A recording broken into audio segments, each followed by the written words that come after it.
네, 굿모닝 인포맥스 함께하고 계십니다. 이야기 이어가 보겠습니다. 피나클 경제연구소 이코노미스트 장재철 박사 나와 계세요. 박사님 안녕하세요. 안녕하세요. 네.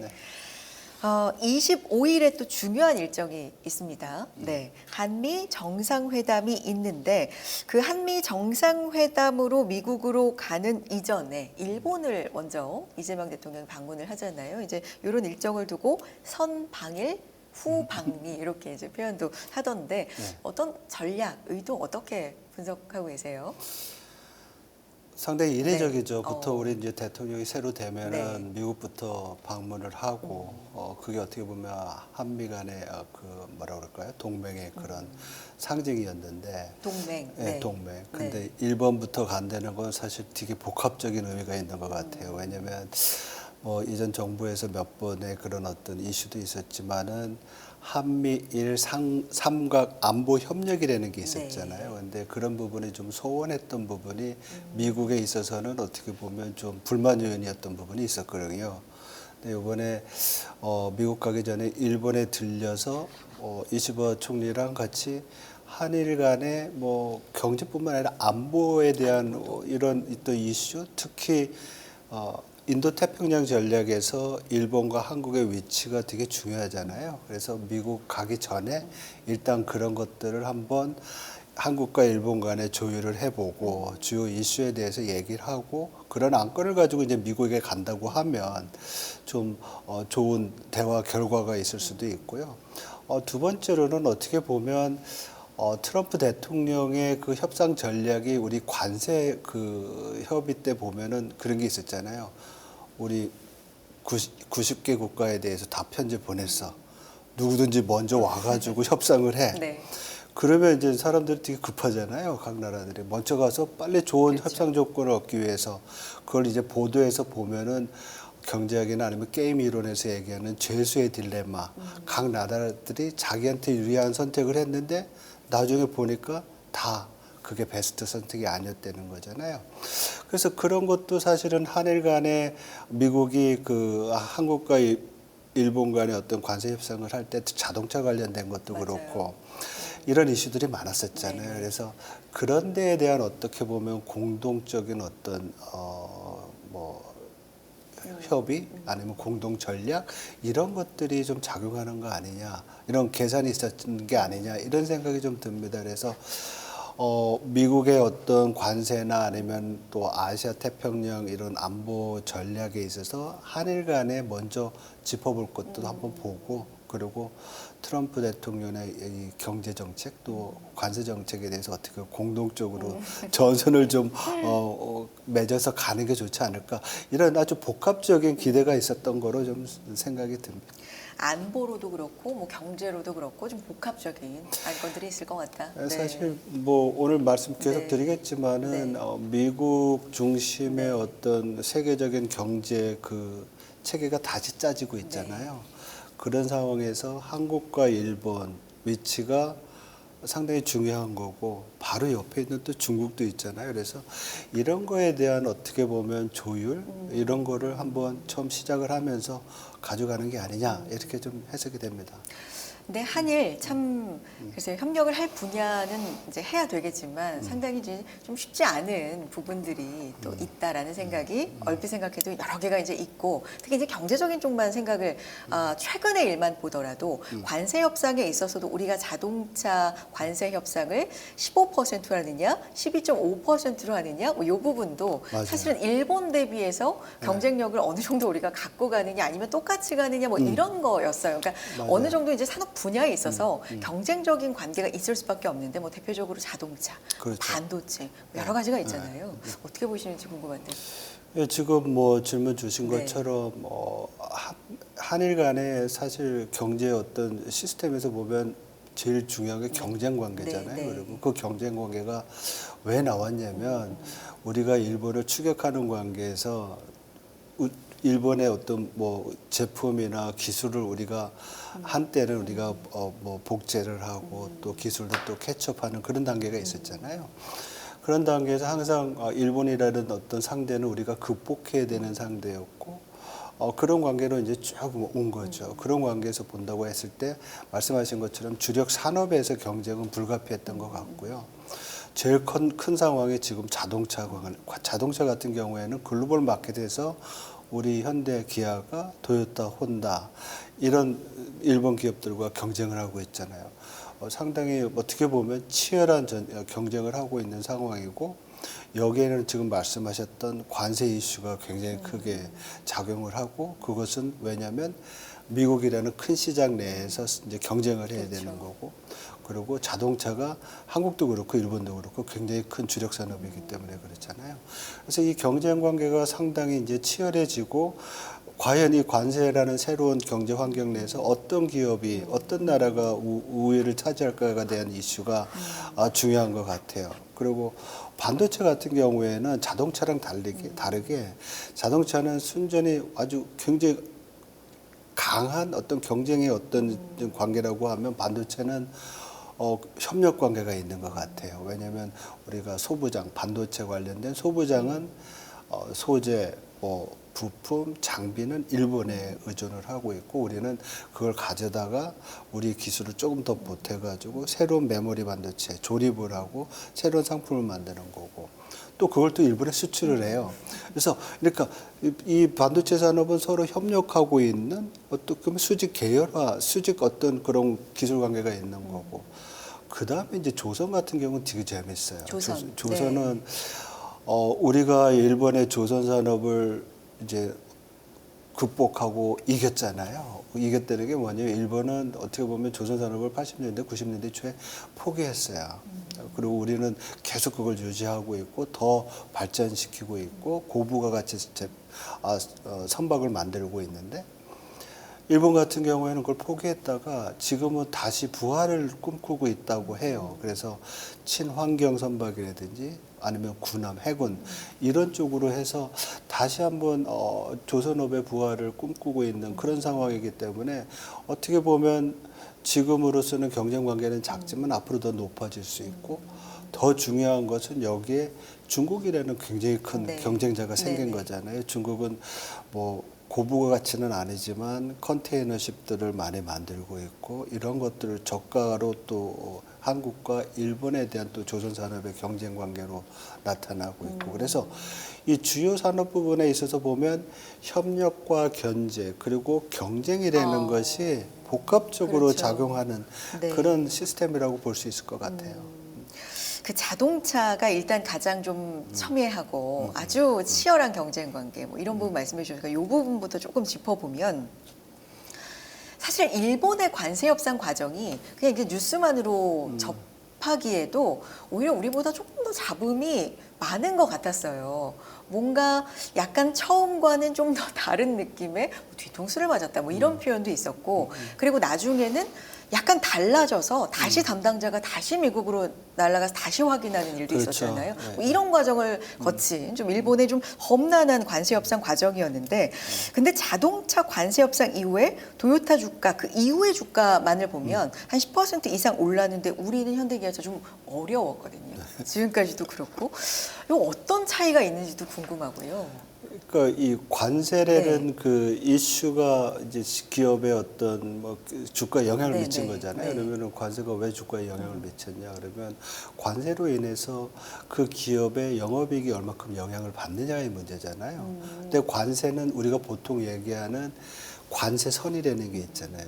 나라와 나라 사이에 교역을 할 때 일단 그 나라를 벗어나게 되면 관세선을 넘는다고 얘기를 하자면 그러면 관세가 부과되는데 일본 자동차 기업들이 주가가 올라간 이유가 관세 영향을 덜 받는다는 거죠. 어떻게 보면.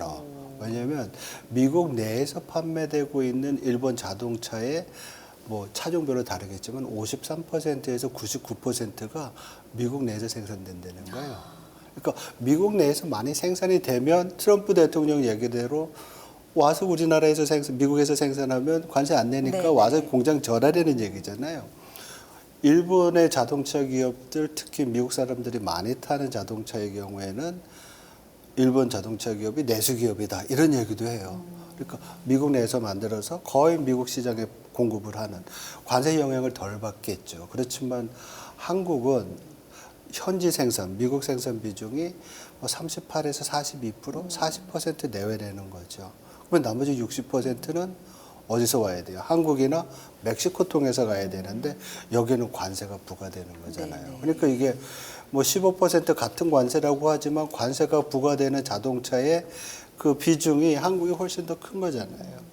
그리고 멕시코는 멕시코, 미국, 그 캐나다 FTA 그 협상안에 있긴 하지만은 여러 가지 조건에 따라서 한국 자동차가 그 소위 말해서 FTA 영향을 좀 덜 받을 수 있는 그런 조건이라고 그래요. 뭐 부품 비중이라든지 아니면 고용 관계 여러 가지로.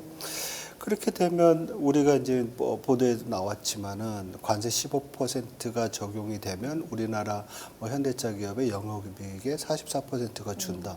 뭐 이런 뉴스들이 있었잖아요. 이미 지난 실적에서도 많이 가격이 그렇죠. 네, 반영이 그래서 됐고. 이런 것들은 네. 뭐 바로 시장에 이제 반영되는 게 합리적인 수순이라고 볼 수가 있고요. 그래서 이런 부분들은 설사 현대가 조자주에 전기차 네. 공장을 뭐 30조 정도 네. 해서 진다고 하더라도 현재 이슈지가 아니 그건 미래되는 거잖아요. 그러니까 현재 이슈로서의 어떻게 보면 자동차 기업의 영업이익이나 주가에 반영되기 좀 어려운 부분들이 좀 있는 거죠. 그래서 그런 부분, 현지 생산 비중이 압도적으로 일본 기업들이 높다는 것이 이렇게 주가에 많이 반영된 거 아니냐 이렇게 보고 있습니다. 그렇군요. 그러면 이제 한국과 일본의 서로 무역 관계는 어떤지도 한번 짚어주시면 좋을 것 같아요. 우리가 이제 무역 수출 얘기를 할 때 미국 대미 수출 비중, 대중 수출 비중을 주로 많이 얘기를 하기 때문에 일본과는 지금 어느 정도 뭐 비중 그리고 상황이 지금 어떤 위치에 있습니까? 우리가 네. 일본과 이제 네. 경제 관계, 무역 관계를 네. 보면 항상 얘기하는 게 네. 만성 적자다 이렇게 아. 얘기하거든요. 그러니까 앞에서도 이제 설명드렸지만 네. 우리가 일본의 기술과 부품을 가져다가 조립해서 생산을 해서 수출을 하다 보니까 일본으로부터의 수입은 많아야 되겠잖아요. 그래서 일본과 한국과의 무역의 어떤 구조의 특징은 한국이 만성적인 적자를 가져갈 수밖에 없는 그 구조고 이거는 한일 수교가 된 1965년 이후에 계속 지속이 되는 거예요. 개선이 되고 있잖아요. 우리가 이제 교육 규모가 커지면서 그 적자의 규모가 줄기는 하지만은 이 그 시스템 자체, 그 체계 자체는 안 변하고 있는데 이러한 것들을 본다고 하면은 앞에서 말씀드렸듯이 일본으로부터 굉장히 핵심 중간자와 자본재의 수입이 절대적으로 필요한 거고요. 그러한 것들은 어떻게 보면 일본 경제 자체는 먼저 경제 개발을 해서 기술이 우리보다 빨랐던 부분도 있고 나름대로 내수 경제가 굉장히 탄탄하니까 그러한 경제 내에서 내재적으로 안에서 돌아갈 수 있는 시장이 형성이 되고 그 시장에 맞는 뭐 소재, 부품, 상품들의 어떤 시스템이 하나가 딱 된 거예요. 그거를 원셋 이코노미라고 그러더라고요. 이번에 방송 이제 준비하면서 네네. 찾아보니까 원셋, 그러니까 하나의 세트에 다 들어있다는 거예요. 일본 경제는. 네. 근데 우리는 기본적으로 이제 부전 자원이 작고 기술도 나쁘고 이러니까 다 이제 수입해서 쓰고 그게 일본일 수밖에 없고 너무 가깝고 또 경제 관계도 제일 가깝게 이제 시작을 했으니까 그런 상황이니까 우리는 이제 해외 또 내수가 작으니까 해외 시장을 해야 되고 수출을 해야 되고 여러 가지 요인들이 이제 복합적으로 작용을 해서 일본은 지금 우리의 제4대 교역국이에요. 그러니까 중국, 미국, 베트남이 3위예요. 네. 그다음에 일본, 그다음에 대만. 이런 식으로 이제 됐는데 4대 교역국이고 만성적인 적자가 있고 수직적인 어떤 교역 관계, 산업 관계 때문에 이런 어떤 시스템 자체가 변하기는 굉장히 어려운 네. 그런 상황이 아니냐 이렇게 볼 수가 있을 것 같아요. 우리한테 이제 네 번째로 큰 교역국이고 일본은 우리가 일본의 이제 만성적인 좀 적자를 보고 있다 이런 네. 말씀이신데 일각에서는 한일 FTA 얘기도 좀 나오는데 요게 이제 만약에 뭐 체결이 된다고 하고 진행이 되면 적자 규모가 더 커질 수 있다라는 뭐 걱정도 좀 있는 반면에 어떤 분야에서는 수혜가 있을 수 있다. 요걸 좀 나눠봐야 될 것 같거든요. 예, 아무래도 네. 이제 교육을 하게 되고 그렇게 되면 뭐 적자를 보는 부분도 있고 또 흑자를 보는 부분도 있겠죠. 그거는 전적으로 한국과 일본 간의 비교 우위, 경쟁력에 있어서의 문제가 될 것 같아요. 그렇지만 사실 우리가 이제 한국과 일본 간의 FTA가 언제부터 2002년인가요? 하여튼 그때부터 이제 했다고 하면 그게 진행이 되다가 스톱을 했어요. 스톱된 이유 중에 하나가 이제 지금 지적하신 네. 대로 만성적인 적자를 적자가, 보고 있는데 FTA를 하면 교역을 더 활성화하고 범위를 넓혀서 네. 관세를 낮춰서 좀 이익이 있어야 되는데 이익이라는 거는 이제 무역수지 적자가 개선되든지 아니면 흑자가 좀 늘어나야 되는데 그렇지 않다는 거죠. 그리고 가장 큰 이유가 우리가 이제 구조적으로 일본으로부터의 수입해 와야 되는 그런 부분 상품들이 크고 그게 경쟁력이 일본이 굉장히 높아서 적자 규모를 크게 하거나 우리가 좀 혜택이 좀 작다는 거죠. 제일 큰 거는 우리가 일본으로부터 수입할 때 일본의 그 어떤 경쟁력이 높았던 부분이 이제 반도체 부분에서 제조 장비 그리고 정밀 기계, 첨단 장비 그리고 첨단 소재, 정밀화학 그리고 자동차 부품, 철강, 비품 다 보면은 중간재고 핵심 자본재들이에요. 그리고 이런 부분에 대해서 관세율이 낮아지면 사실 지금 한일 간의 평균적인 관세는 우리가 약 한 일본 상품을 수입할 때 일본에 매기는 관세가 2.67% 정도 된다 그래. 2.67. 네, 그리고 일본은 우리 거를 뭐 1.4% 네. 정도. 우리가 관세가 좀 높죠. 네. 이게 이제 없어진다 그러면 그만큼의 관세가 낮아진다고 하면 일본 상품은 상대적으로 더 싸지는 거잖아요. 우리가 일본에 팔 때보다. 그런 것들이 이렇게 이제 고부가가치의 핵심 소재 장비들에 적용이 된다고 하면 제일 큰 문제는 우리나라에서 일본과 경쟁하면서 기술을 축적해왔던 중소 중견기업들이 되게 어려워지겠죠. 그래서 이런 부분들이 좀 고려됐을 것 같고요.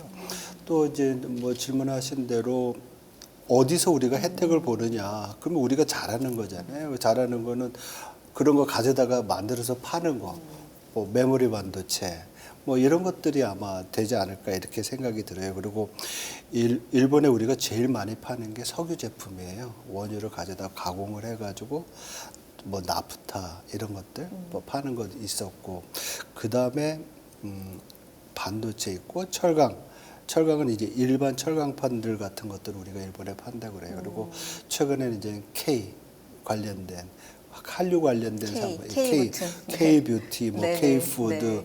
라면 이런 거 있잖아요. 그래서 이런 것들 이제 네. 일본에서 많이 이제 산다고 네. 하니까 이런 부분은 FTA가 된다 그러면 도움은 많이 받겠죠. 네. 그렇지만 현재 우리가 지금 FTA가 될 가능성은 높지 않은 것 같아요. 여러 가지 지금 네, 설명드렸던 이유 때문에 그래서 제일 좋은 거는 뭐죠? 그 지난번에 우리가 얘기했던 게 뭐지? 또 생각이 안 나네. 그 포괄적 그리고 점진적인 경제협력. 환태평양 네. 경제협력 체제 이 부분으로 우리가 지금 들어가는 것이 좀 더 낫지 않느냐 이렇게 얘기를 하는 거죠.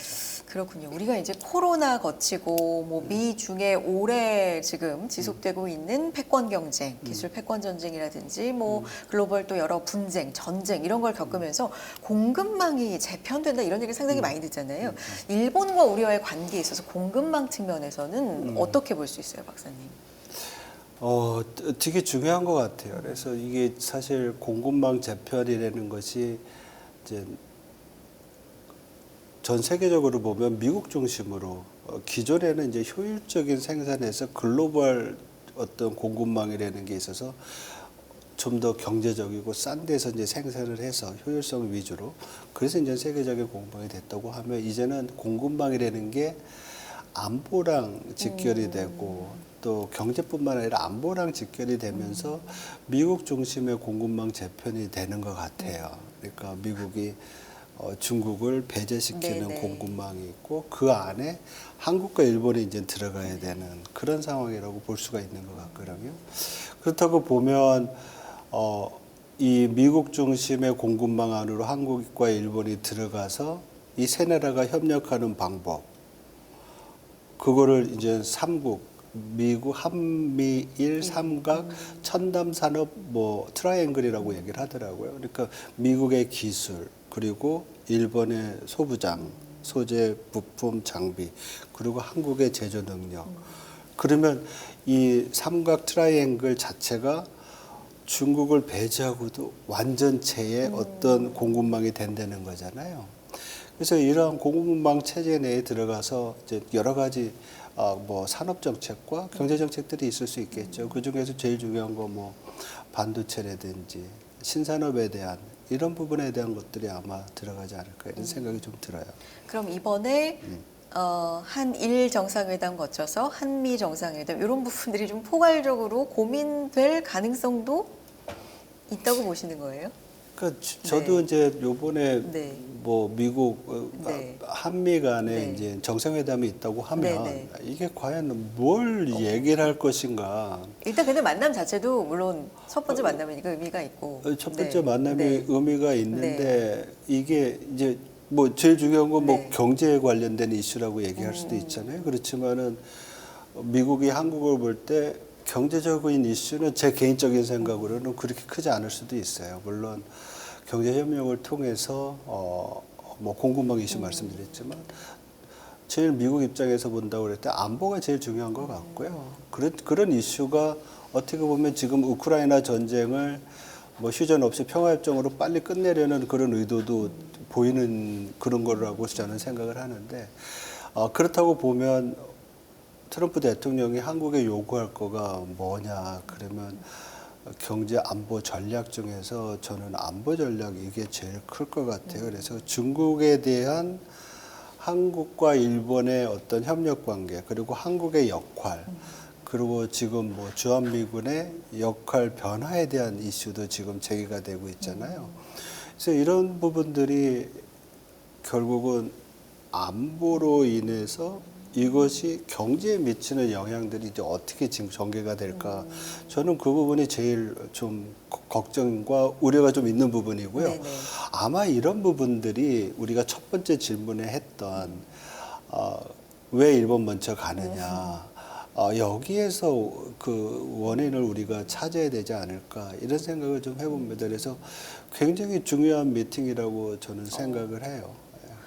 그러니까 우리가 경제 안보냐, 안보 경제냐인데 이번에는 안보 경제, 그러니까 안보가 조금 더 앞에 중요하게 약간 있을 가능성, 네. 뭐 이런 부분들, 그 그러니까 경제에 미국- 미칠 영향. 그렇죠. 그러니까 미국이 이제 트럼프 2기 때 전반적인 어떤 뭐 세계 경제의 어떤 시스템을 조망하는 그런 네. 보고서, 미란 보고서에 따르면 결국 모든 거에 경제 이슈에 가장 먼저 들어가는 것이 미국이 각 세계 나라에 제공하고 있는 안보 우산이 과연 공공재냐, 프리재냐, 돈 안 내고 쓸 수 있는 공짜냐, 그거 아니라는 네. 거죠. 이제는 서로 안보에 대한 부담을 해야 되고 비용 지불을 할 때 그걸 우리는 관세로 하겠다라는 얘기인데 이 관세라는 건 어떻게 보면 굉장히 도구라고 볼 수 있는 거예요. 하나의 툴이고 그 안에 들어가서 보면 그거를 통해서 새로운 제도를, 새로운 시스템을 만들겠다는 거고 그 안에서 한국의 포지션이 이 전략적 모호성이 더 이상 어려워지는 이런 상황으로 가고 있다. 그래서 굉장히 중요한 이슈인 것 같고요. 이번 이슈가 잘 해결이 돼야지만 우리가 미국 시장뿐만 아니라 글로벌한 어떤 공급망 내에서의 역할이 잘 셋업이 될 것 같아요. 미국의 제조업 리쇼어링 정책 이 얘기 진짜 많이 하잖아요. 뭐 1기 트럼프 1기 거쳐서 지금 2기 요 상황까지 어떻게 지금 전개가 되고 있고 약간 2기 들어서는 이제 뭔가 격한 정책들도 엄청나게 많이 나오고 있는 상황이니까 지금 상황 어떻게 보세요? 그 리쇼어링이라는 게 어떻게 보면 네. 미국 내 들어와서 생산을 하라 그거잖아요. 그런데 이게 보면은 그 상대국 입장에서 보면 상당히 부담이 되는 거예요. 뭐 우리 질문 많이 하잖아요. 미국에 투자하면 한국에 투자 못 하고 일본도 마찬가지고요. 뭐 인력도 그렇고요. 그렇죠. 그러니까 기본적으로 기업이라는 것이 정해진 자원이 있잖아요. 그 자원은 영업이익이 누적이 돼서 생기는 건데 이런 것들의 일부를 딴 데다 쓰고 나면은 국내에서 고용을 창출하고 국내에서 또 생산할 수 있는 그런 여건이 어려워지잖아요. 그러니까 상당히 부담이 되는 부분인데 결국은 우리는 그걸 선택할 수밖에 없는 상황이고 그렇다고 보면 되게 이제 적극적으로 해야 될 필요는 있는 것 같아요. 그래서 그것이 대미 직접 투자를 늘리게 되는 것이고, 그래서 뭐 삼성 하이닉스 아니면 뭐 우리 현대 다 미국에다가 지금 공장을 짓고 여러 가지 일을 하잖아요. 그래서 현지화를 계속 이제 가속화시키는 부분이 있고, 일본도 마찬가지인 것 같아요. 일본도 그런 노력을 하지만은 일본은 좀 이원적으로 국내 내에서의 어떻게 보면 일본은 우리보다 상황이 좋으니까 R&D라든지 여러 부분에 대해서 투자를 많이 하고 있어요. 그래서 우리도 이런 부분에 뭐 지금 뭐 AI 관련돼서 100조 투자한다 뭐 이런 얘기 있잖아요. 그래서 이런 부분에 대한 미국에 대한 투자에 맞먹는 국내 투자도 좀 같이 하는 게 좀 필요하지 않을까 이런 생각이 좀 들고 재원이 있습니다. 부담이긴 한데요. 그렇죠. 네. 그리고 결국은 네. 우리가 이제 요번에 그 7월달 수출이나 6월달 수출에서 봤을 때 미국에 대한 관세 압력이 굉장히 크지만은 우리 수출이 그렇게 나쁘지 않게 나온 이유 중에 하나가 공급망이랑 미국의 리쇼링이랑 여러 가지 정책으로 인해서 미국에 대한 부담이 커지니까 우리가 유럽이랑 다른 데 수출 많이 하잖아요. 그래서 이런 수출 다변화 노력 같은 것도 되게 필요하고요. 저는 제일 중요한 게 이런 상황 내에서 궁극적으로 기업과 국가가 지속 가능하게 발전하기 위해서는 어려울수록 투자를 많이 해야 되는데 그 투자가 연구개발 투자에 상당히 우리가 어려울수록 더 힘을 써야 된다는 생각이 듭니다. 그래서 어떤 뭐 글로벌화, 기술의 어떤 초격차를 유지시키는 부분, 그리고 한미일 협력 이런 것들이 다 중요하지만은 그 중에서도 각 나라별로 특히 한국 같은 경우에는 연구개발 투자가 상당히 중요한 그런 상황이다. 이렇게 지금 생각이 듭니다.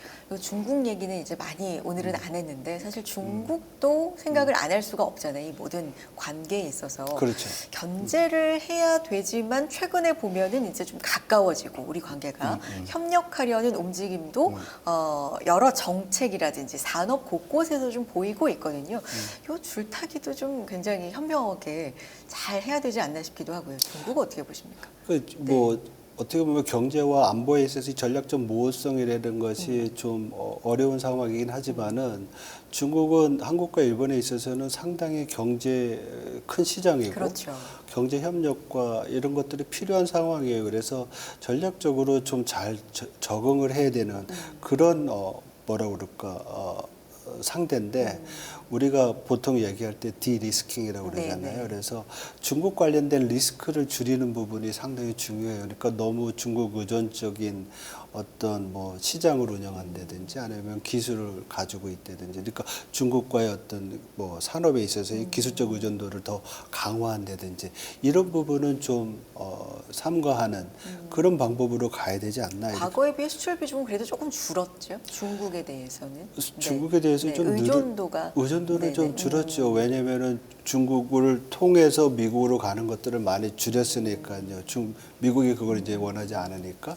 그래서 어떻게 보면 뭐 실질적으로는 거의 비슷해요. 중국 내수를 위한 수출만 본다고 하면 크게 변한 건 없는 것 같은데 비중으로 봤을 때는 제일 중요한 거는 그런 것 같아요. 그러니까 중국에 의존하는 기술과 소재들에 대한 어떤 비중을 줄임으로써 앞으로 있을 수 있는 안보 위험에 따른 경제 충격을 줄이는 것이 가장 크다. 네. 사실 우리 옛날에 뭐 요소수 사건 뭐 이런 거 있었고 또 불산 사건 일본이랑 있을 때 반도체 이런 거 있었잖아요. 네. 그래서 일본이든 중국이든 이런 어떤 전략적 기술과 소재 산업에 대한 한 나라에 대한 의존성은 이렇게 좀 낮출 필요가 있다 이렇게 생각이 듭니다. 알겠습니다. 박사님 오늘 여기까지 듣도록 하겠고요. 방일, 방미, 한일 정상회담, 한미 정상회담을 또 앞두고 어떤 부분을 관계에 있어서 우리 경제적으로도 그렇고요. 좀 봐야 되는지 이야기 들어봤습니다. 피나클 경제연구소 이코노미스트 장재철 박사 함께했습니다. 박사님 고맙습니다. 네, 고맙습니다.